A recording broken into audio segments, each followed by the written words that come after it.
Hey everyone, welcome back to another video here on Try Hack Me. I am Dark, and today we're going to be doing Linux Fundamentals Part 2.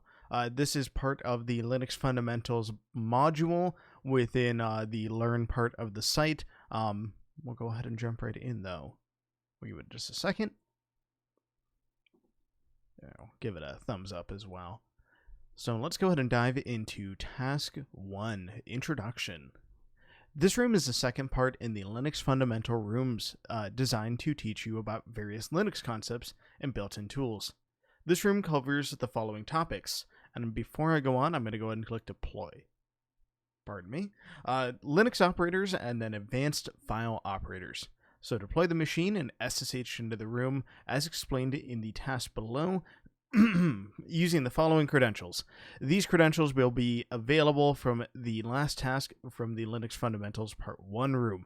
So we have the username of Shiba2 and then password of Pingu FTW. Please note, unlike the first Linux room, you will need to SSH into the machine. There isn't a browser-based machine. Learn how to do this with task 2 and 3. We'll go ahead and mark that as completed since we've gone ahead and deployed that. It will be up here in just a moment. While that's deploying, I'm going to go ahead and up here and start the attack box. This will allow us to just use a Kali machine provided by the site.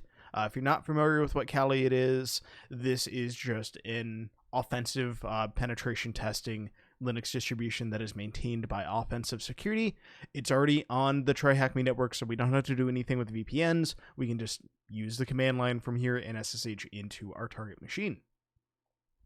So note, if you have a machine open in the welcome room or any other task, you need to go and terminate that. You can only have one machine open at a time. As a free user, you get 1 hour per day of the attack machine that resets every 24 hours.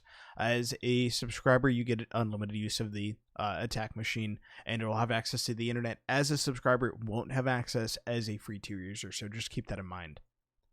Let's go ahead, and while that's starting up, we'll go into Task 2, SSH Intro.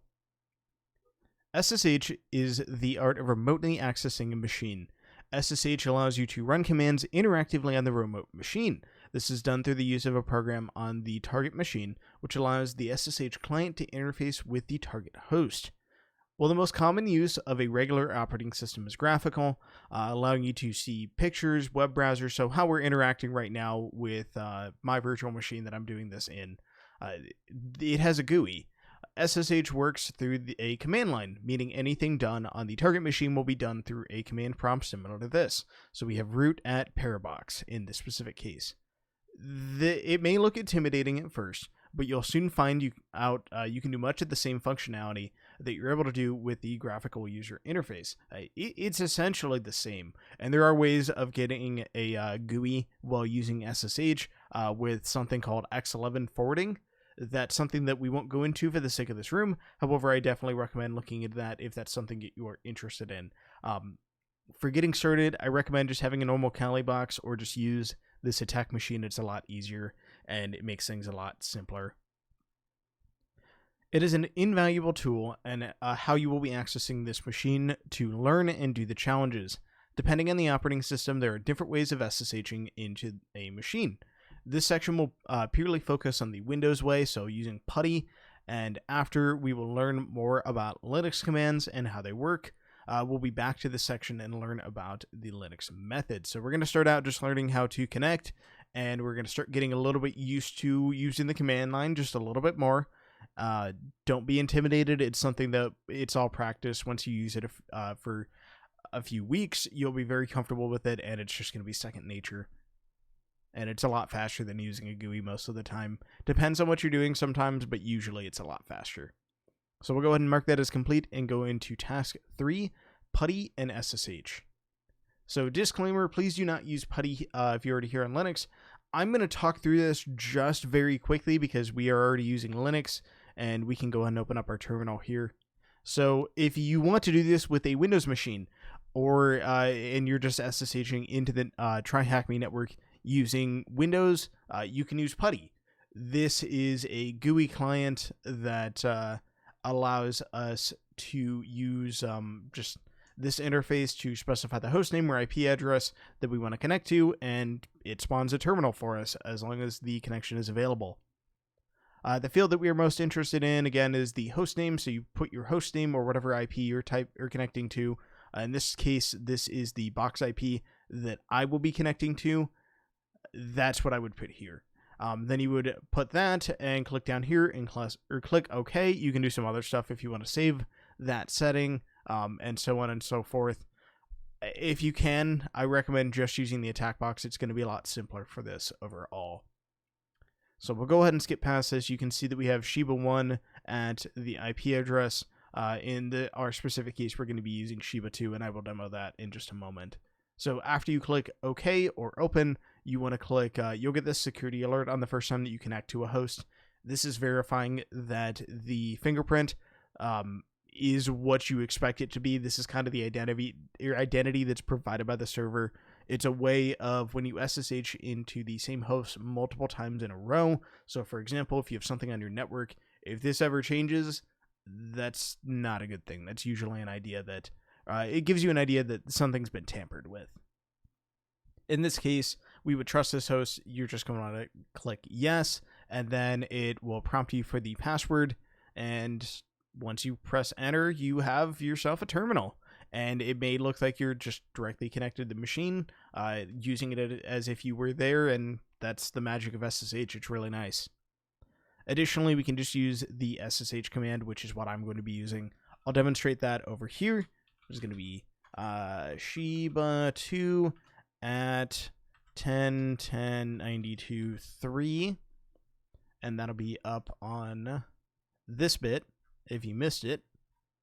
It'll also show up wherever we have a couple of regex, so just automatically swapped text once that's available in the room, and it'll show up throughout the text in some rooms. So it is in the form of user, at, and then the host. So either the IP address or the host name. I'm going to go and click enter, and then yes to say that I want to connect, and then enter the password, pingu ftw, press enter, and there we go. And we are connected. I'm going to go ahead and clear the screen with Control and then L. So I'm holding down Control and then hitting L. And we'll go ahead and scroll down, and we've connected. We'll go ahead and mark that as complete, and then go into task 4, $, the start of our Linux operator section. So 2 ampersands means, as you might expect, it means and. If you have done any programming or done any scripting, you're probably familiar with this operator, as it's just very, very common in programming. So double ampersand allows you to execute a second command after the first one has executed successfully. So if the first one can run and it runs successfully, it'll run the second one. Meaning, so if we use ls ampersand echo hello, it'll work fine. But typing a command that's nonsense, which this isn't going to run, you could make an alias that's like that if you want to be funny. Sure, you could certainly do that, but this is not a command in standard Linux. Double ampersand, this is going to fail, as we can see down here. So the ls and echo hello, it'll list the files, and then it'll say hello. And then if we try to do our garbage command here, it'll say command not found, and then it doesn't print hello because, well, the first command failed. Note, since the second command happens after the first command, you have to use something created in the first command in the second command. So just something to be aware. For example, or you don't have to use, you can use something created in the first command in the second command. This is ideal for writing one-liners. One-liners are just very compact scripts. For example, you'll see this in privilege escalation or in further parts of the beginner path. When you are getting your initial shell on a system, that initial connection might not always be as nice as this SSH prompt. And this is what we typically want in interactive. So it means when I press a command that is going to require interactive input where it'll say, please enter your password or something like that. So for example, if I wanted to do sudo, it allows me to actually use it here because I have an interactive prompt and I can reply to it. If I didn't have an interactive prompt, it would fail. If that didn't make sense, don't worry too much. It's not something you necessarily need to know right now. Just know that one-liner commands like this are pretty common later on. So for example, if we went echo hello 2, adding it on, so double greater than means that you are adding this in to the end of the file here, so file 2, and then we are going to cap that file, which means read it out. That works because we've either created or this already exists in the first command, and we can access it in the second command. So for example, if we wanted to do touch file 2 and cat file 2, that would work as well because file 2 already exists in that case. Perfect. Let's go ahead and mark that as completed, and then we'll move into the next one, a single ampersand. So much unlike double ampersand, a single ampersand has nothing to do with and at all. So the and operator. Try saying that 10 times fast. It definitely caught me there. The ampersand, just a single one, is the background operator, meaning say you run a command that takes 10 seconds to run. Normally you wouldn't be able to run commands. It takes over your prompt. So for example, if I do sleep 10, we can see I don't have control of my prompt. I either have to cancel that out or just wait for that command to finish. And we can see that demonstrated here. However, if I run it with an ampersand, it's going to run it in the background, gives me back my prompt, and we can see that it just spawned a process in the background. And while it's running, we can do other things because we still have our command prompt, and you can see mine returned. Similarly, if I go back up and run that same command with an ampersand, we can see that it spawned that background process, and we have our shell. So nothing too crazy. That's just a nice way that if you have something that is going to run for quite a while and you don't necessarily need the output of it, or you want to just dump the output to a file, you can use that. Very, very convenient. All right, let's jump into task 6, the $sign operator. So the $sign is an unusually special operator used to denote environment variables. There are variables set by the computer, and you can set them yourself, but we'll get into that are used to affect different processes and how they work, meaning that if you edit these variables, you can change how certain processes work on your computer. For example, your current user is always stored in the environment variable called $, all capitals, user. So if we do echo $, user, we're going to see that we're running this as Shiba 2, and you can see that after I ran that next command, it confirmed that the sleep command that I had run before has exited it and is done running in the background. So we can see exactly how that's ended up working. So you can see that we have these environment variables, and they're useful for a number of things. They're primarily used for a lot of programs will use them, unfortunately, to store secrets or store configuration bits that they need, and just storing things in environment variables is very easy. Meaning that if you edit these variables, you can change how certain processes work on your computer. This is a way that you can also escalate your privileges. Sometimes it's not as common, but sometimes, as I mentioned, you can find goodies in these. It's always worthwhile to print out the environment variables, and if you run, this is something that you'll see later on in the course. If you run a privilege escalation script or an enumeration script, a lot of times it will print the environment variables for you to see. Exactly for that reason. So for example, like, your current user is going to be in there, and you can view these variables with the echo command like I did over here. Naturally, this means environment variables can be used as input for other commands as well. For example, say I wanted to create a file, which is the name of our current user. I could do touch $user. So this works like a variable in any programming language. It says touch, and then whatever this variable is, it's going to execute it with that command as with a variable as the input for the command. And in this case, we can see that we created a file named Shiba2. So recall that the double greater than operator appends output to a file. We can see that up here. Environment variables can be set pretty easily just running the export var name. So whatever the variable name equals, and then the value that we're setting it to. So we have a nice example of that down here. Export this variable newt equals test. That is setting the environment variable of newt to the value of the string test. We can view what that value is again using this or just echo. Nice and simple. if we want to set newt equal to 1111, we could do export newt newt equals 100 or 1111, and there we go. What is the value of the home environment variable? We can do echo $. Let's try home, and then it's going to be /home/Shiba2. And that is your home directory. So that is saying, what is the home directory of the current user? Where do I need to go if I do something like cd $? And we saw that in the first part of Linux fundamentals. Nice and easy. Let's move into task 7, the pipe operator. Continuing with the trend of very special operators, we have the pipe.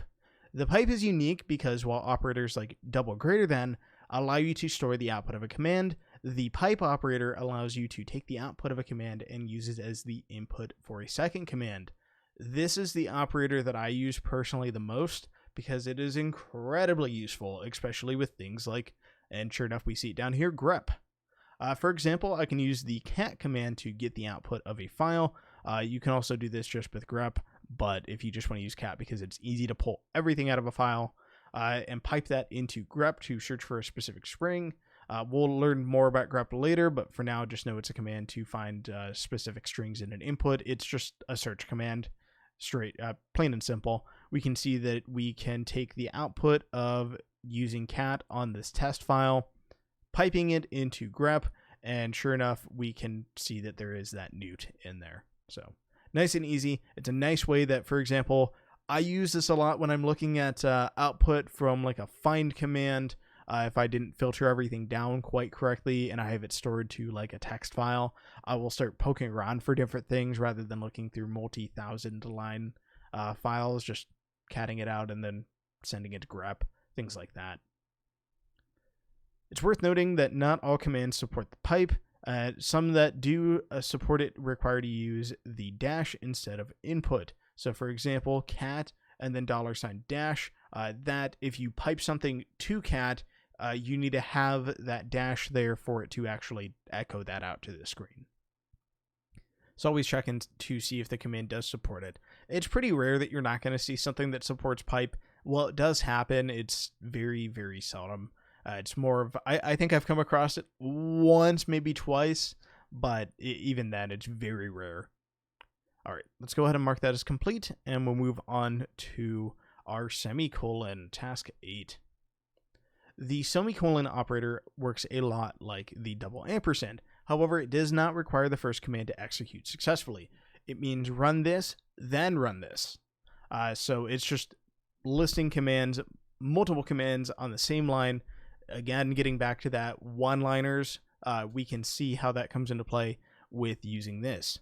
So, for example, if we wanted to run this nonsense command here, and then we wanted to run ls, no matter if this command actually was successful, we can do that with the semicolon, and we can see that down here that, sure enough, it all runs okay. Perfect. Let's move into the single greater than. So the single greater than is the operator for output redirection, meaning that you can direct the output of any command to a file. So for example, if I were to run echo hello greater than file, then instead of outputting hello to the console, so it's going to take standard output in this specific case. Remember that I believe we have 3 forms of output. It's standard output, standard error, and standard input. There we go. Remember that from my basic Linux class. It'll take that standard output and it will pipe it to the wherever you redirect it. You will see this later on with doing a pipe to dev null in some instances. I don't think we cover it in this room. However, you're going to see it in pretty much any CTF write-up just because it's a very common command. If you see a 2 and then the greater than, that means you're taking standard error. Typically that's for files that you don't necessarily have access to, or other errors that are popping up that you just don't really care, and you're sending them to the bin bucket, or the bit bucket as we like to call it, dev null, and that is just a black hole that whatever you send to it, it's just ignored. It goes nowhere. So just a quick little lesson. You're going to see that come up, and It's a fun little name for that as well. So it's worth noting that if you were to use this operator on a file that already exists, it will completely erase the contents of that file and replace it with the output from your command. So the double greater than symbol is append. This is output redirect. So it doesn't append to the end of the file. It's just going to overwrite whatever's there. So how would you output 20 to a file called test? That is going to be echo 20 and then greater than test. And there we go. Let's go ahead and go into that append operator that I mentioned already. So double greater than does mainly the same thing as a single greater than, with the one key difference. So as I mentioned a couple times, double greater than appends the output of a command to a file instead of erasing it. So pretty simple. This is a great way that if you want to keep adding output of, like, if you want to do simple logging from a program, you can do it with this, just using basic bash scripting, and it'll just keep adding logs to the end. Very, very simple. Let's move into task 11, our second binary, Shiba2. This challenge is pretty simple. The binary is checking to see if the environment variable test1234 exists and if it's equal to the current user environment variable. We can go ahead and do that pretty easily with export test1234 equals and then $user. And then if we check, you can see that we have the Shiba2 binary in this directory. And if we run that, we can see that we got our password for Shiba3. Nice and simple. Again, I just set the environment variable of test1234 equal to the environment variable for our user, who we actually are. Note it is important that I did the $user rather than just typing Shiba2, because in this way it's going to be run. It'll give you the output of whatever user you're actually running as, not whatever user was hard coded into that variable. So just be aware of that. All right, so we can go ahead and copy that into there. Nice and simple. And then we can move into task 12. Advanced file operators, our introduction. Much like Windows, files have a lot of complexity to them. Multiple different parameters have to be modified to allow certain users to read to files, write to files, and execute certain files. This section will cover modifying these parameters. So we've gone ahead and read the above. We'll mark that as complete and then go into our background information. Recall that ls has different flags that allow you to view information about different types of files. So, for example, we have ls-al that's going to give you all information about files in a list, or show all files in a list format, rather. So we can see that we have this nice little interesting chunk of information at the start of our file list.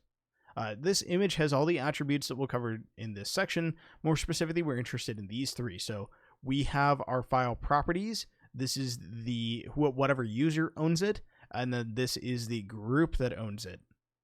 These attributes are in order: the file permissions, owner of the file, and the group that the file is in. Yep. The next few tasks will go over the command to modify these attributes. We'll go ahead and mark that as complete, and we'll move into task 14, chown, or change ownership. Recall that ls shows our usernames twice. So these are the attributes. These attributes are the user and group attributes respectively. Recall that we can edit these permissions for these attributes, so it stands to reason that we can change these attributes as well. So we can change what user owns it, and we can also change what group owns it. That's really convenient if you have a file that you want to be readable by a bunch of different users on a system. Very, very common. That is done using the chown command, which allows us to change the user and group for any file. The syntax for this command is chown user : group and then the file name. So for example, if we wanted to change the owner of the file to Shiba2 as well as the group to Shiba2, we could use chown. So again, this is the change ownership command, Shiba2 : Shiba2, and then the file would be named file in this case. If we were changing the file name test or Shiba or whatever, we would just have that here at the end. Nice and simple. Note, you can only use chown if you are above that user. meaning that chown is best done with a root or the administrator user. We can't change other people's file permissions. If we don't own them, we can't change permissions on them. We won't have permissions to change permissions. You can also use chown without specifying a group, so you can just use chown user file if you only want to change the user but keep the group. So for example, you can see that we have chown Shiba and then no semicolon here and then the file. That just changes whatever user owns it. So now this file in question is owned by Shiba1. Nice and simple, very straightforward. How would you change the owner of file to paradox? That is going to be chown paradox file. What about the owner and the group of a file to paradox? That is going to be roughly the same, but we're going to have that colon in the middle. Paradox, and then file. What flag allows you to operate on every file in a directory at once? I know this one off the top of my head. However, you can find it using, I believe, just the man page it should be in, and I'll check that real quick. And we'll go down just a little bit. Should be one of the first ones. There we go. This should be a capital R, but it is going to be this recursive flag. It just means operate on everything in a directory and downward. We'll press Q to exit that, and then we'll go ahead and hop into task 15, chmod. Chmod allows you to set the different permissions for a file and control who can read it. It's short for change modifiers in this specific case, I believe. The syntax of this command is typically chmod and then the permissions and then the file. The interesting part is how the permissions are set. And this is really, really cool. This system, it'll be a little bit confusing from the start, but it's very, very cool how it's done using very little data. So they're set using a 3-digit number where each digit controls a specific permission, meaning the first digit controls the permissions for a user, the second digit controls the permissions for a group, the third digit controls permissions for everyone that's not part of the group or that isn't a user of the group. So that's everyone else, or just everyone in general. Now the value of the digits control whether they can read, write, or execute, or do all three, and to properly calculate it, some math needs to be done. So at most, these can be 7. You can have 3 7s in a row, which means that everyone can read, everyone can write to the file, and everyone can execute the file. These are made up of these 3 independent values, 1, 2, and 3. And you can see that everything else in here, all these other values, 4, 5, 6, and 7, are just a sum of whichever digits or whichever properties here are active. So 1 is going to be execute, 2 is going to be written to, and 3 is going to be read. 4 is going to be 3 and 1, which means that the file can be read and the file can be executed, but we can't write to the file, or whichever group or wherever that is in the ordering, be it the owner or the user, or rather everyone in the group or everyone else on the system won't be able to write to the file. Additionally, we have 5, which is going to be 3 and 2, which means that it can be written to and it can be read as well. I think these are slightly off. Yeah, there we go. So it's 1, 2, and 4 rather. I had that slightly off. So 4, you can see that these are specifically combinations of those. So just keep that in mind. I did have that slightly off. This means that 1 and 2, you can execute it and you can write to it. And then 4 means that it can be read. And that's how we end up getting these other combinations. So slightly off on that. Just be aware of that as you're going through this. Again, you can see that how we get everything is specifically a combination of these 3 digits. So 4, 2, and 1. So just be aware of that. The way these values are calculated is this. The digit 1 means the file can be executed, the digit 2 means it can be written to, and the digit 4 means it can be read. So again, combinations of all those. Let's go ahead and take a look at these couple commands. So chmod 341 means that the user can execute it and write to it. So the file can be executed and written to by the user that owns the file in this case. So this first one is the user that owns the file. The second one is the group, which means that it can read the file. and then everyone else can execute the file because that 1 bit is active. Chmod 777 means that everybody can read, write, and execute the file, and then chmod 455 means that the user that owns the file can read it, and everyone else can read the file and execute it because, again, we have that 4 plus 1 there. So both the execute bit and the read bit are both active. ls provides a way of viewing the permissions of files in the current directory, and we can see that with the ls-al shows those modifiers over here. Recall that file permissions are divided into 3 sections: user, group, and everyone else, and we can see that here. We have the user is these 3, the group are these 3, and then everyone else are these 3. And we can see how those are added up. This is just that memory value expanded so that we can see what the properties are in this specific case. And you can see that, while crudely drawn on here, you can see that U, G, and E are written to specify that, again, these 3 are user, these 3 are the group, and then these 3 are everyone else. Forgive the artist rendition. Wonderful.